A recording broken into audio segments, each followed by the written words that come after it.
Hello, I'm glad you could join me for this little experiment I'm doing.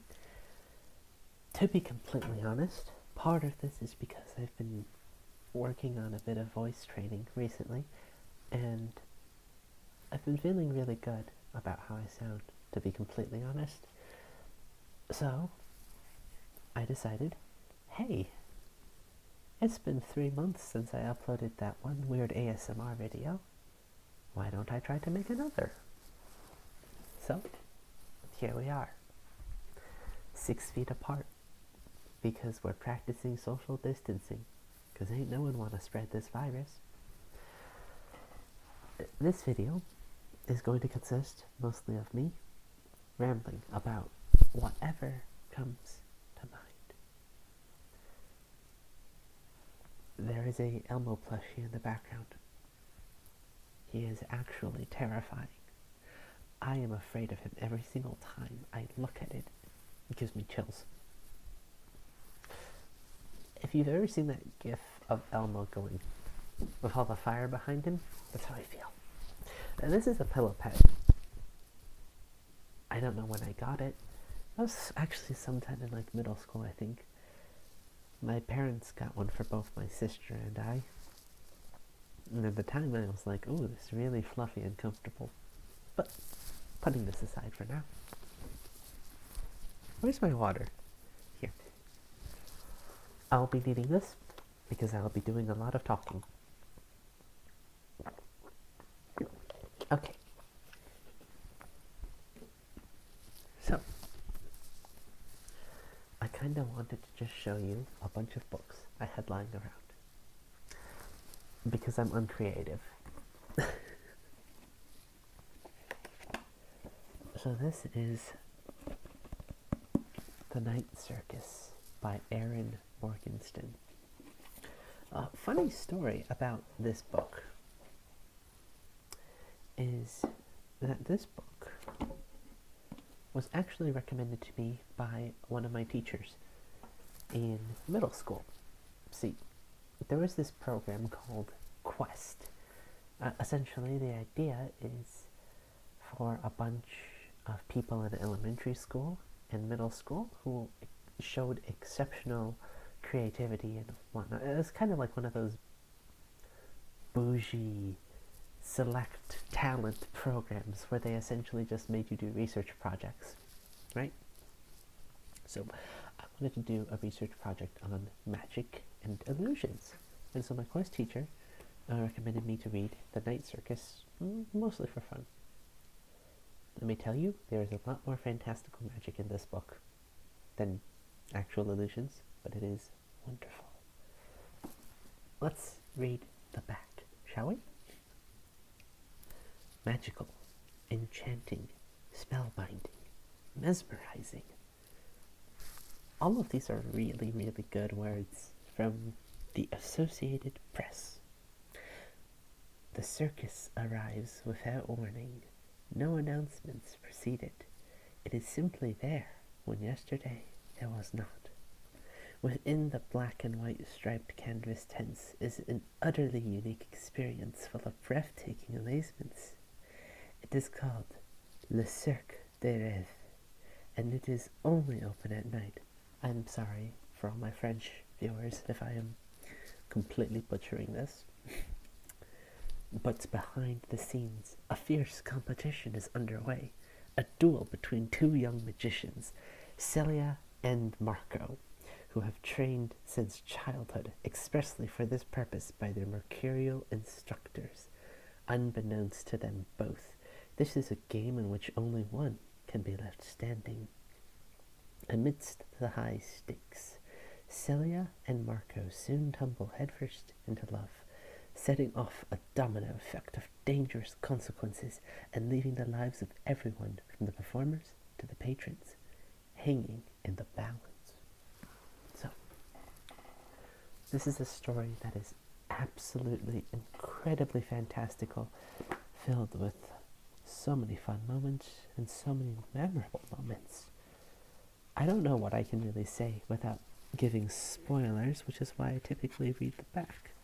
But I last actually reread this sometime in high school when I was bored. But, of course, I am a second-year college student, so high school was quite a bit far away.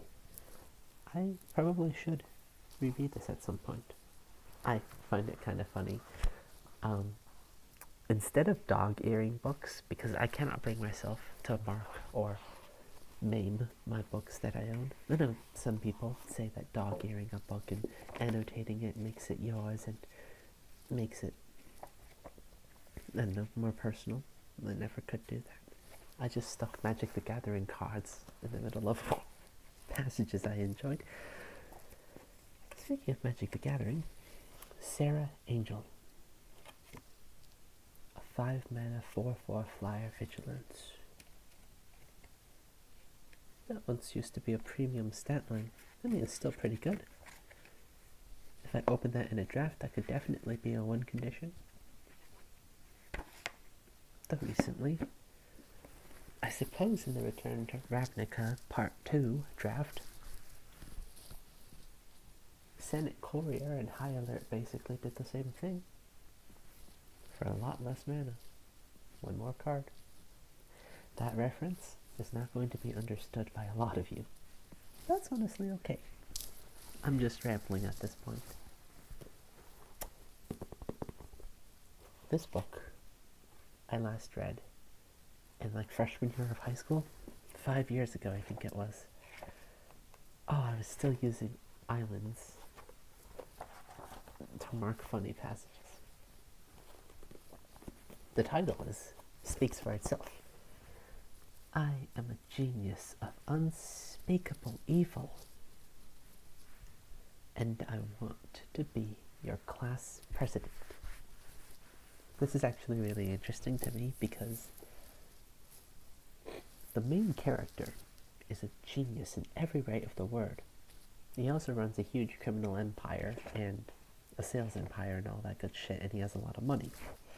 But the one thing that he doesn't have that he really wants is the respect of his father, and so the entire story is about him trying to win a student president election to impress his father, because he essentially plays stupid so that his parents don't know any wiser about the fact that he is running essentially a crime empire from their basement.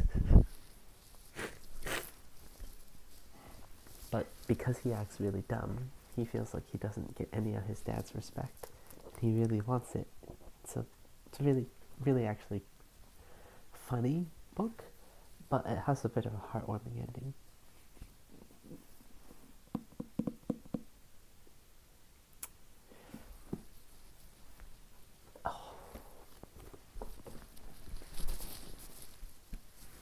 I bought this from Barnes & Noble sometime in high school as well. Maybe it was my sophomore year. I was super into Doctor Who.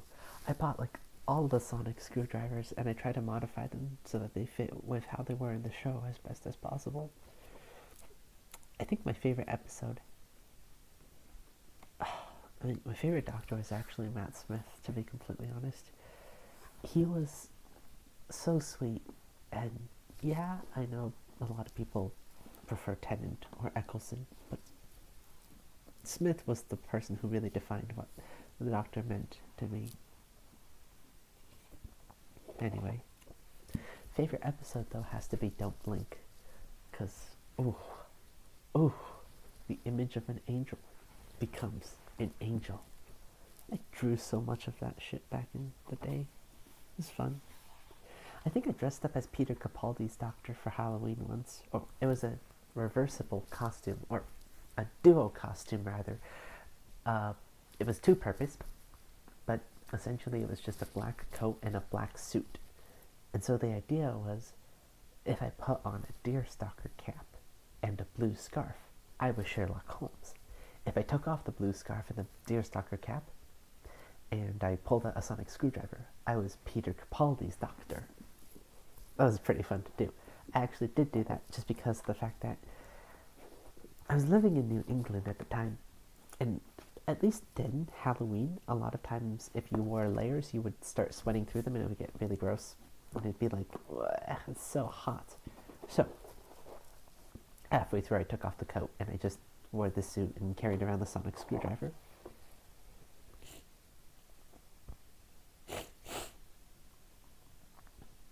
My nose is slightly plugged up, just because it always is, to be completely honest. I don't have any virus, I think.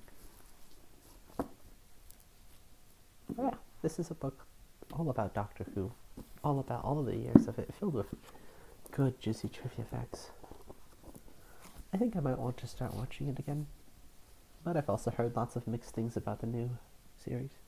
And again, I was never really one to take that sort of criticism as much, just because perhaps it is because I have bad taste. Perhaps it's because I can be easily entertained. Let's put it in the sense that a lot of people did not like Sherlock Season 4, but I thought Sherlock Season 4 is actually really cool.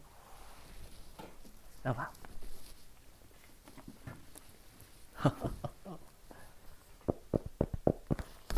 This is a book from elementary school. Yeah, it's the oldest book. Vampireology. Do you remember these series of books? They had books like Dragonology, Mummiology, ancient books. It's absolutely gorgeous. Now, in the back it has a shard of a sword that apparently fell from heaven. I love the way that these books are styled and how they're done. I actually have Pirateology too, except I took out the gems because I was an asshole. I was just a kid. There's so much love put into these books. Like, look at it. Look at the way that it's done. It's honestly so good. And, like, they tell you about how the curse of vampirism spread, as well as some notable vampires through history. And then this opens up to tell you more about them. Shall I read you a few?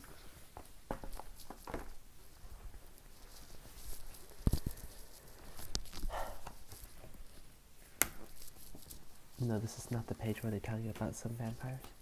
Where is that page? Ah, yes. Famous fallen and their powers. So, Achilles.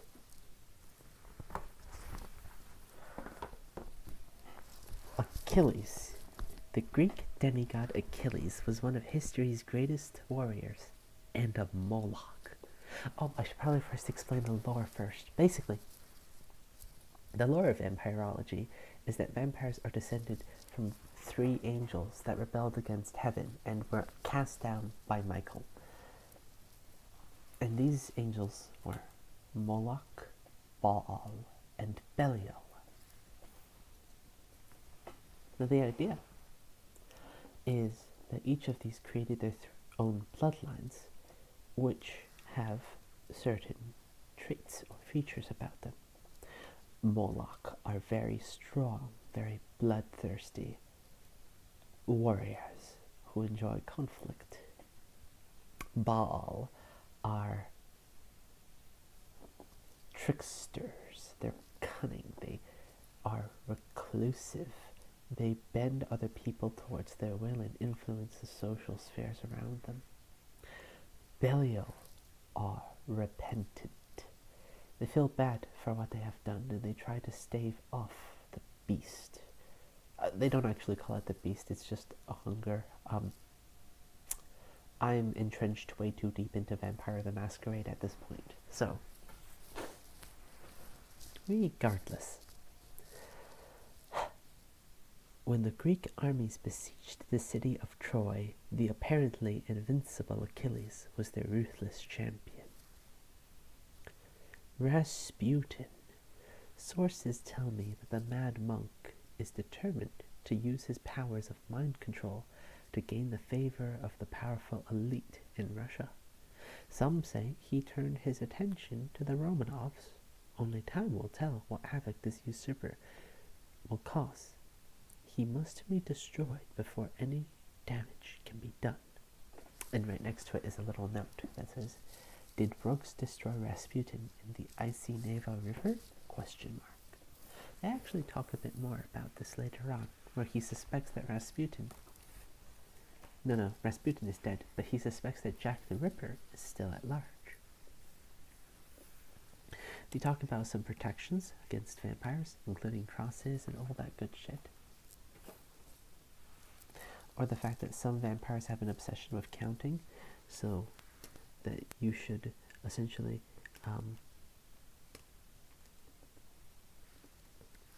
break a string of pearls onto the ground. And they talk about how they kill the different types of vampires. So for Molochs, which is the warrior, bloodthirsty kind, the surest way to destroy a Moloch is to drain it into running water, burn it, and scatter its ashes. The water into which the scattered must have a current, and the waters of an inland lake will not present their resurrection.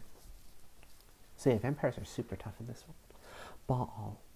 Once a Baal be stopped, the head must be removed.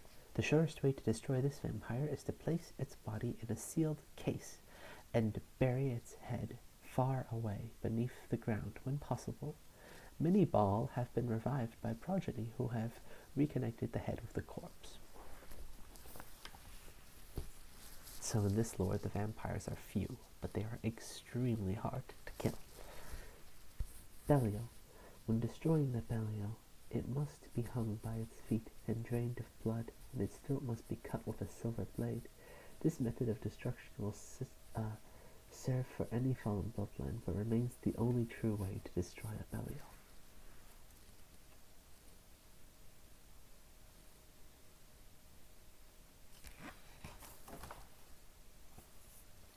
So there are vampire hunters, which are called protectors, and there is also always one called the protector, which is essentially the guardian at that time. Now, there was an ally of the protector known as the Slayer. There's a legend of a vampire, a tortured Belial known as the Slayer, who defeated her worst enemy, bloodthirst. It is said that she could not tolerate the guilt that came with her condition and underwent an inner transformation, feeding on animals as prey and using Eastern forms of meditation to train herself out of her vampiric ways. That is what we call in Vampire the Masquerade reaching Golconda. Anyway, according to legend, the Slayer possessed all the powers of a vampire and usually took the guise of a young girl. Because of course she does, and she's probably 1,000-year-old too. Here's a picture of a really good hunting trio. The protector is really dark in the back, but he's all the way over here. That's the protector, the Lord Protector. That's the Slayer, and that's a random werewolf. Not like the alpha werewolf or like the biggest, baddest werewolf. It's just a werewolf. They don't bother to tell any more about it, and I'm like, okay, cool. Anyway, there are more vampires from history that they talk about here. Yeah, Napoleon is a vampire, apparently. That's pretty funny. So let's go through them real quick. Caligula is a vampire. Richard III is a vampire. Christopher Marlowe was a vampire. Mary Laval was a vampire. And Napoleon Bonaparte was a vampire, apparently. It is believed that Napoleon Bonaparte, who shaped much of European politics of the last century, was a Baal. Driven by his love of political conflict, Napoleon was a belligerent monomaniac whose rise to power, style of government, and coronation of emperor allowed him to murder thousands of civilians to satisfy his bloodthirst. The date of Napoleon's turning is unknown. So, interesting thing about the vampires in this lore is that the sunlight doesn't destroy them. Sunlight does not destroy them at all. As you can see, it is super hard to kill a vampire in this lore. Super duper hard to kill them for good. They'll always kind of resurrect most of the time. All sunlight does is take away their powers. If you kill them during the day, they will resurrect at night unless you follow the correct destruction patterns. We will put that up here.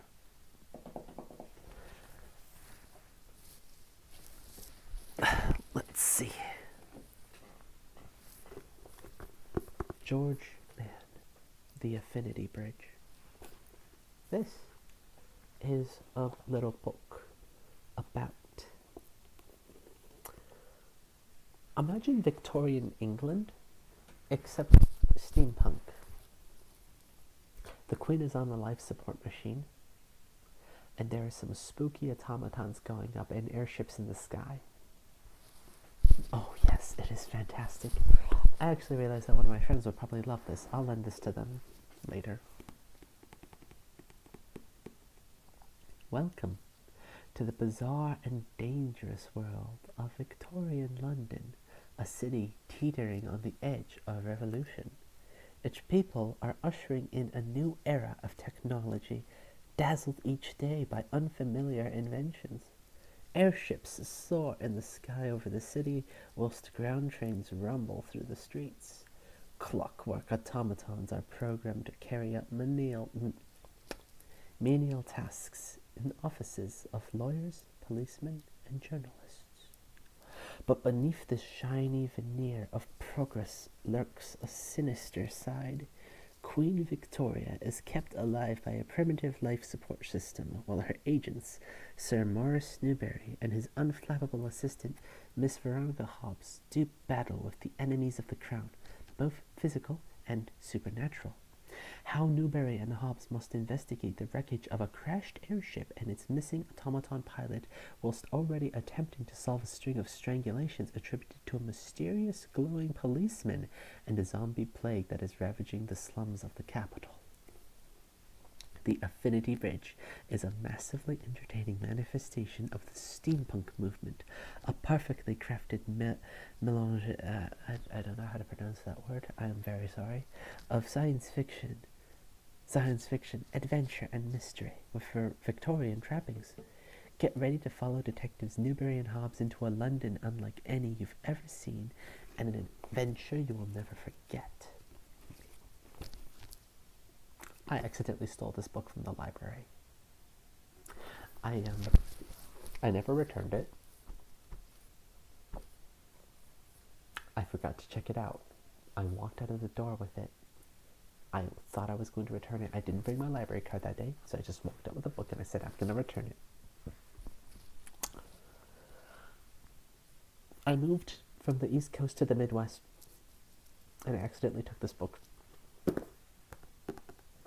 So I guess the next time I go back to Connecticut to visit, I'm just going to give the library $20 and say, I'm sorry, I accidentally stole one of your books. It's a very good book. Very steampunk. I love it very much. Ooh. A familiar face. Harry Potter and the Chamber of Secrets. Well, it might surprise you when I say that I did not read Harry Potter as a kid. I actually read Percy Jackson. I tried to read Lord of the Rings, but that was back in middle school, and frankly it was super dry and left a very bad impression that made it so that I never wanted to read it again. The world building, I assure you, is probably very good in Lord of the Rings, but it's too dry for me, too much exposition. I am a great fan of character interactions and character dialogue, so setting description and culture description and history, I appreciate the effort, but it bores the shit out of me. Now, this book, this series, amazing.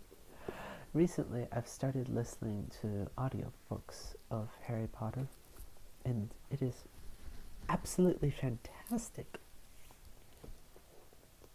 Right, so, essentially, I love the interactions between all of the characters, and to be honest, my favorite one is currently Remus Lupin, because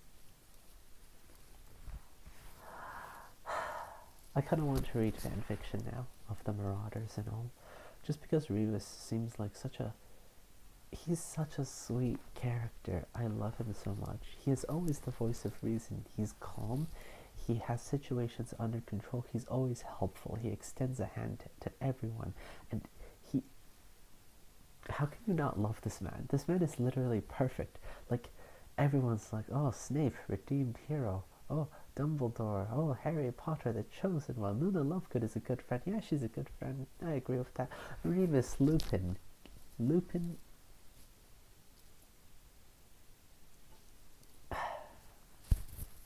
can bear my children. I can bear Lupin.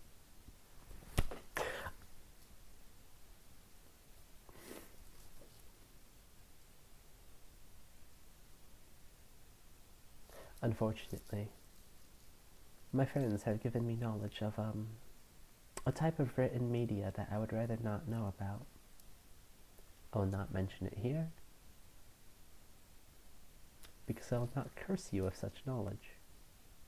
Regardless, Lupin is a fantastic character, and I fucking love him. He is... God, sorry. Lupin is just literally the best character in all of Harry Potter, and you cannot change my mind. I've run out of books. But I do want to show some art I've done, which is going to be really tricky to do considering the fact that I'm using the front-facing camera of my computer and all of my art is on my computer. But this is other stuff I've been doing during quarantine. I'm going to use my phone's selfie camera to attempt to show you the art I have drawn. Oh, wait a minute, I can just, instead of using the selfie camera, I can just flip it around.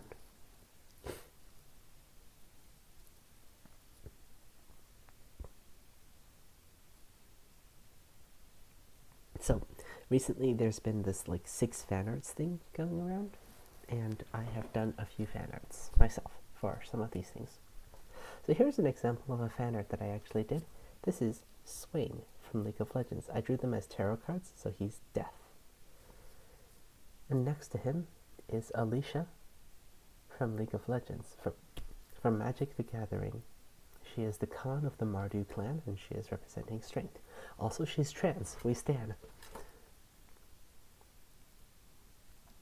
Here is a character for Vampire the Masquerade. A Samedi. Yes, there's a Reddit flare at the bottom, because I am on Reddit. These are all very low quality pictures, but I don't know. I don't know how many views I'm going to get, but I got a few comments on my last video, so let's put it this way. If you want to have a video of me screen sharing my art and just drawing stuff, please do tell. I'd be more than happy to. You'd get probably a lot of sounds like a pen on a drawing tablet and a bit of other stuff too, but yeah, it was fun to just ramble on and share a lot about my life. Things have been going, but again, I've been doing a bit of voice training. I don't know how I subconsciously slipped into an English accent at the end, to be completely honest, just because that wasn't my intent the entire time. I meant to really be talking a bit more like this, but honestly, not too much of a problem. My voice, I think, just naturally does that when it's tired. Oh well. I hope you all have a wonderful night. I'm going to chug the rest of this water to make up for the fact that I didn't hydrate my vocal cords during the entire course of this video. Have a good night. Sleep well.